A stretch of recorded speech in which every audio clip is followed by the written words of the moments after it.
Assalamualaikum warahmatullahi wabarakatuh. Alhamdulillahirrabbilalamin. Wabihi nasta'in ala umuri dunya waddin wa ala alihi wa sahbihi ajma'in amma ba'du. Kepada yang terhormat Bapak Dr. Asep Maulana MPD selaku dosen dan pembimbing mata kuliah Terjemah Fauria Indonesia Arabia.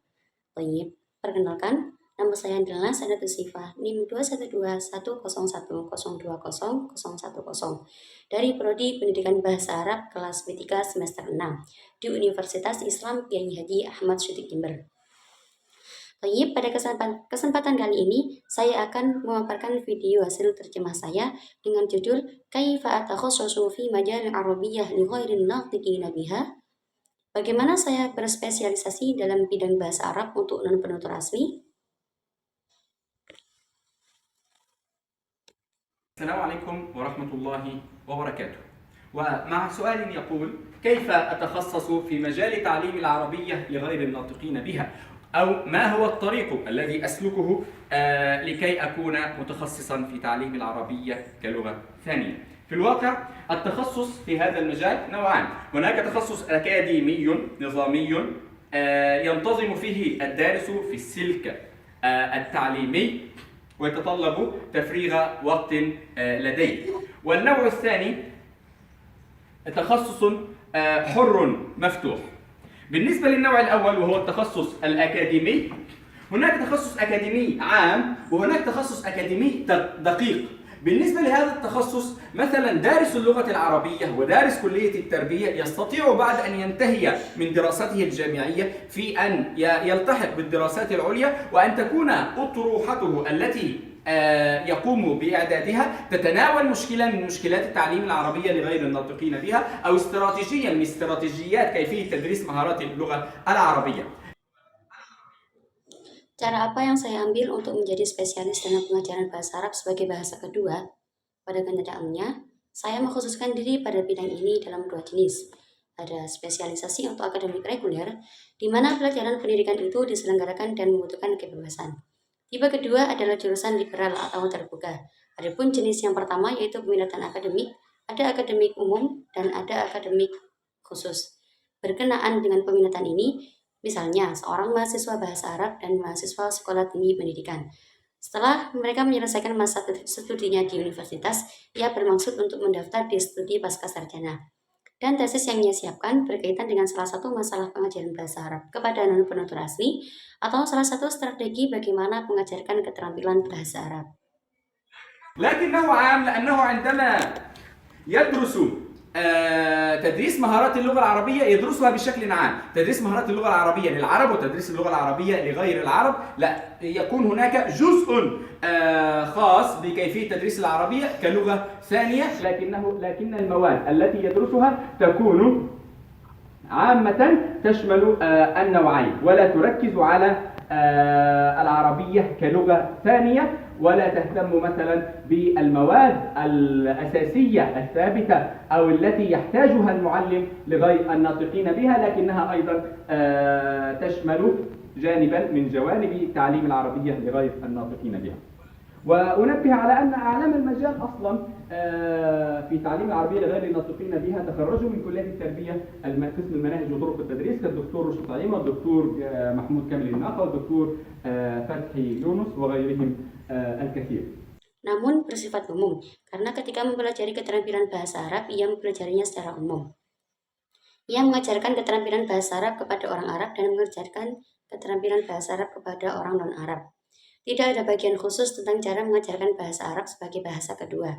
Namun, mata pelajaran yang diajarkan bersifat umum dan mencakup keduanya. Jangan fokus pada bahasa Arab sebagai bahasa kedua dan tidak memperhatikan. Misalnya, pada mata pelajaran dasar yang tetap atau mata pelajaran yang dibutuhkan guru untuk penutur asli. Saya ingin menunjukkan bahwa bidang ini lebih luas dalam pengajaran bahasa Arab kepada non-penutur asli dengan lulusan dari Sekolah Tinggi Pendidikan Departemen Kurikulum dan metode yang diajarkan dan metode pengajarannya seperti Dr. Mahmud Kamil, Dr. Fathi Yunus dan masih banyak yang lainnya.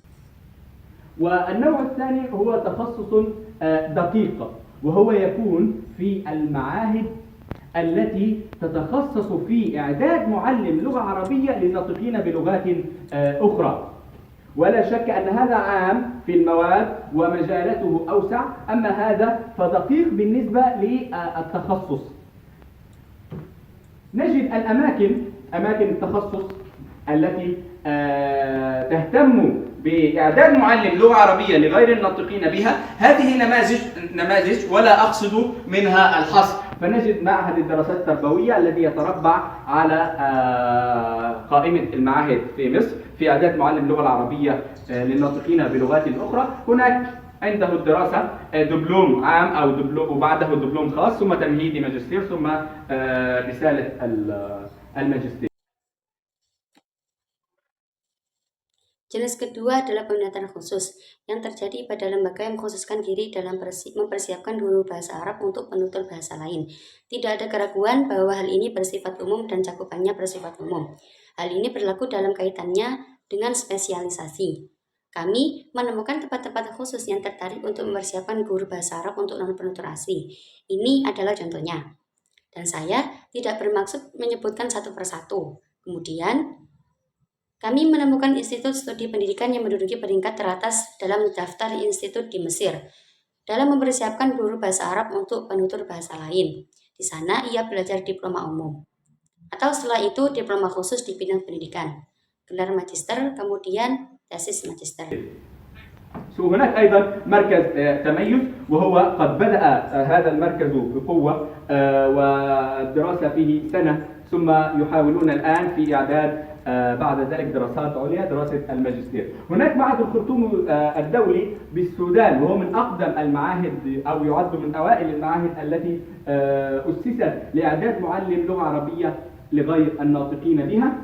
وأيضا هناك في جامعة النيلين وجامعة إفريقيا العالمية. وهناك أما في السعودية فهناك أماكن ومعاهد كثيرة، منها معهد اللغة العربية لجامعة الملك سعود وجامعة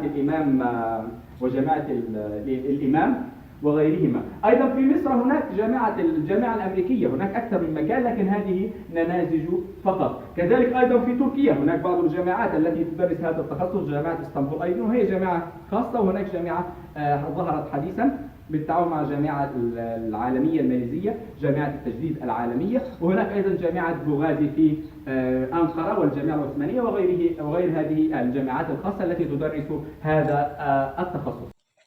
Ada juga pusat unggulan, dan mereka memulai pusat ini dengan kuat dan belajar di sana selama 1 tahun, dan mereka sedang berusaha mempersiapkannya. Setelah itu, studi pascasarjana dan studi magister.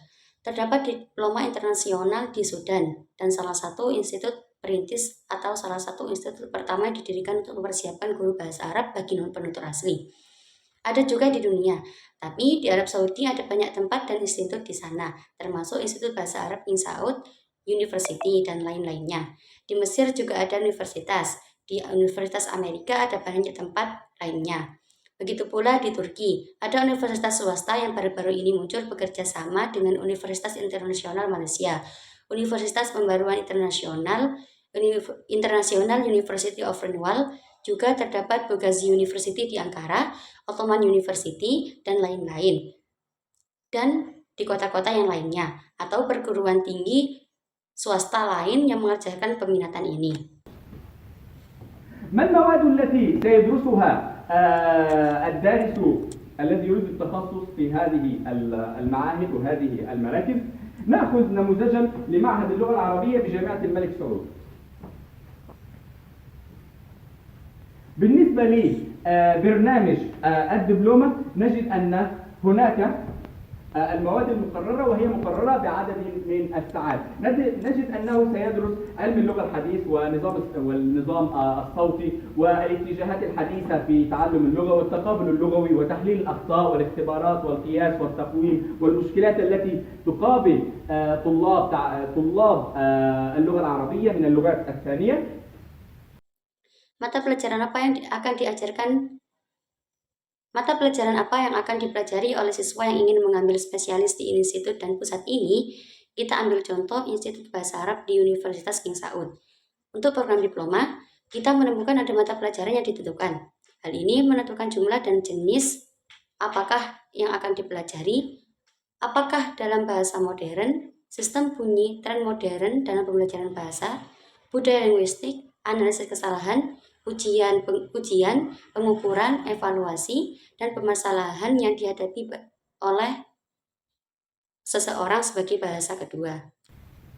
ونجد أساليب تدريس العلوم الشرعية والعربية والأدبية وكيفية والفرق بين الاكتساب والتعلم، وهذه دبلومة مدتها عام وكل مادة لها مقرر بعدد الساعات كما نرى. بالنسبة لبرنامج الماجستير هو يشتمل على 4 مستويات، كل مستوى له بعض المواد وعدد الساعات. بعد أن يكتمل من هذه المستويات ال4 والتي يدرس فيها كما قلنا علم اللغة التقابلي، تحليل الأخطاء، الاختبارات، القياس، التقويم، كيفية تدريس مهارات اللغة العربية، الاستماع، التحدث، القراءة، الكتابة والمشكلات وغيرهما. نجد بعد ذلك هناك مشروع البحث أو البحث المتمم للماجستير. هذه إشارة لكيف يتخصص معلم العربية الراغب في دخول هذا المجال بعد أن يكمل دراسته، أو ما الأماكن التي يستطيع أن يتوجه إليها. هذا النوع الأول وهو الدراسة الأكاديمية. Kami menemukan metode pengajaran ilmu-ilmu Islam, Arab dan sastra, serta cara dan perbedaan antara perolehan dan pembelajaran. Diploma ini berdurasi selama 1 tahun, dan setiap mata pelajaran memiliki jumlah jam yang dijadwalkan, seperti yang kita lihat. Sedangkan untuk program magister, yang mencakup 4 tingkat, dan setiap tingkat memiliki beberapa materi. Setelah menyelesaikan 4 tingkat ini, kemudian ia mempelajari seperti yang kami katakan, yaitu linguistik kontrastif, analisis kesalahan, tes, pengukuran, evaluasi, cara menguasai keterampilan bahasa Arab, mendengarkan, berbicara, membaca, menulis, soal-soal, dan lain-lain. Setelah itu, kita temukan ada proyek penelitian atau penelitian yang melengkapi gelar magister. Ini merupakan indikasi bagaimana seorang guru bahasa Arab yang ingin memasuki bidang ini mengkhususkan diri setelah menyelesaikan studinya, atau kemana saja dia bisa tuju. Tipe pertama ini adalah studi akademis. نأتي إلى النوع الثاني وهو التخصص الحر المفتوح الذي يستطيع فيه من مارس المهنة أو راغب في دخول هذا المجال أن يكون متخصصا أيضا، وربما ليس لديه وقت في أن يلتحق بهذه الأماكن التي تتطلب نظاما وحضورا وساعات معتمدة. هناك بالنسبة إليه هناك الدورات، وهذه الدورات في الحقيقة هناك نوعان. هناك الدورات المباشرة والتي تعقدها المراكز والمعاهد المتخصصة في تعليم العربية، سواء كانت هذه المعاهد والمراكز تابعة للحكومة، فإن معهد الدراسات التربوية مثلا على سبيل المثال ومركز تميز والجامعة الأمريكية تعقد دورات، ومركز الشيخ زايد في جامعة الأزهر تعقد دورات لتعليم العربية لغير الناطقين بها، وهذه الدورات تكون مباشرة، يعني تتطلب حضورا وعدد ساعات معينة لأخذ هذه الدورة. Kita sampai pada jenis kedua, yaitu spesialisasi yang bebas dan terbuka, di mana siapapun yang menjalankan profesinya atau mendampingi dalam memasuki bidang ini dapat menjadi spesialis juga. Mungkin dia tidak punya waktu untuk menghadiri tempat-tempat yang memerlukan ketertiban, kehadiran, dan jam kerja yang disetujui. Bagi saya, sebenarnya ada 2 jenis kursus, dan kursus ini ada kursus langsung yang diadakan oleh pusat dan lembaga yang khusus mengajarkan bahasa Arab, baik itu lembaga dan pusat yang berafiliasi dengan pemerintah atau institut pendidikan, misalnya Center of Excellence American University dan Sheikh Zayed Center di Universitas Al-Azhar. Di sana menyelenggarakan kursus pengajaran bahasa Arab kepada non-penonton asli. Kursus-kursus ini bersifat langsung, artinya kursus ini memerlukan kehadiran pada jam-jam tertentu. وهناك الدورات الأخرى التي تكسر حاجز الزمان والمكان، وهي الدورات التي تكون عن بعد مثل هذه الدورة مثلا.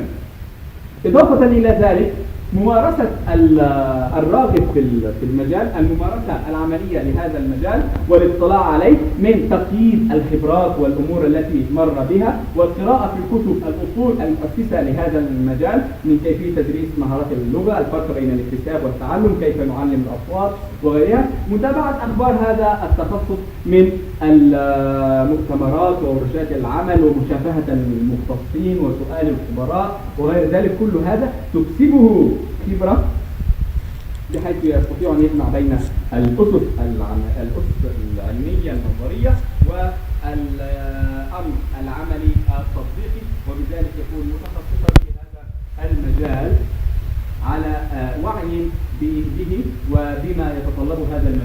من علم تأسيسي ونظام عملي تطبيقي. وبهذا الأمر نكون قد أشرنا إلى كيف يتخصص معلم العربية في هذا المجال، سواء كان هذا التخصص تخصص أكاديمي نظامي أو تخصص حر مفتوح. والسلام عليكم ورحمة الله وبركاته. Masih ada mata kuliah lain yang mendobrak batasan ruang dan waktu, yaitu mata kuliah bersifat umum. Seperti mata kuliah ini misalnya, selain untuk mengamalkan keinginan dalam bidang praktek pada bidang tersebut dan mempelajarinya termasuk mencatat pengalaman dan hal-hal yang dilaluinya serta membaca buku-buku yang menjadi landasan di bidang ini. Salah satu cara untuk mengajarkan keterampilan berbahasa adalah perbedaan antara pemerolehan dan pembelajaran. Bagaimana kita mengajarkan bunyi dan lain-lain? Tindak lanjuti peminatan ini seperti konferensi, workshop lisan, dan lain sebagainya. Semua itu dibagi menjadi berita, sehingga bisa memadukan landasan ilmiah teoritis dengan proses terapan. Dan dalam hal ini, cara ahli matematik memfokuskan diri. Saya mengetahuinya dan apa yang dibutuhkan bidang ini dalam hal-hal ilmu dasar yang bersifat praktis dan terapan sistem. Dari sini dan dalam hal ini kami telah menunjukkan bagaimana spesialisasi guru bahasa Arab di tempat ini. Apakah spesialisasi ini akademik reguler atau spesialisasi terbuka? Selanjutnya yaitu strategi penerjemahan. Dalam strategi penerjemahan kali ini saya banyak menggunakan literal dan penguatan murni. Karena dalam penerjemahan ini banyak yang mengutip bentuk sumbernya dan juga banyak penerjemahan tentang tempat. Tetapi ada juga strategi yang lainnya yang saya gunakan dalam penerjemahan kali ini. Contohnya yaitu yang pertama literal. Contoh kalimatnya, ma huwa at-tariqu alladhi asluquhu likai akuna mutakhassisan fi ta'limil arabiyyah. Artinya cara apa yang harus saya ambil untuk menjadi ahli dalam pengajaran bahasa Arab. Saya mengambil strategi literal karena penerjemahannya dengan cara mengutip bentuk sumbernya. Kemudian penguatan murni. Contoh kalimatnya, awil bahthu al-mutammamu lil magister. Artinya atau penelitian yang melengkapi gelar magister. Saya mengambil penguatan murni karena saya mengambil ungkapan atau kata PSU ke PSA tanpa perubahan. Selanjutnya transposisi. Contoh kalimatnya wahadhil marakizu na'khudhu namudujan. Artinya kami mengambil pusat-pusat ini sebagai model. Maksud dari strategi ini yaitu penerjemah memindah jumlah pasif ke dalam jumlah aktif. Selanjutnya naturalisasi. Contoh kalimatnya hunaka takhassusu al-akademiyyu amun. Artinya ada peminatan akademik umum. Saya mengambil naturalisasi karena ungkapan PSU ke PSA dengan penyesuaian ejaan atau lafadz. Untuk selanjutnya itu reduksi atau pengurangan. Kalimatnya wa min hadhihi wa bihadzal amru nakunu qad asharna ila kaifa yatakhassasu al-muallimul arabiyyah. Artinya dalam hal ini kami telah menunjukkan bagaimana guru bahasa Arab Saya mengambil reduksi atau pengurangan karena menghapus kata PSU yang tidak memiliki makna signifikan. Di sini contoh katanya yaitu wa min hadhihi, karena setelah wa min hadhihi sudah ada wa bihadza. Selanjutnya yaitu close translation. Contoh kalimatnya hunaka indahud dirasatu diplomun amun. Artinya di sana ia mempelajari diploma atau sarjana umum. Saya menggunakan close translation yaitu karena penerjemahan kata frasa yang tidak ada kalimat dalam bahasa sumber. Selanjutnya yaitu korespondensi. Contoh kalimatnya istiratijiyati kaifiyatu tadrisu maharatul lughatil arabiyyah. Artinya strategi pengajaran keterampilan bahasa Arab.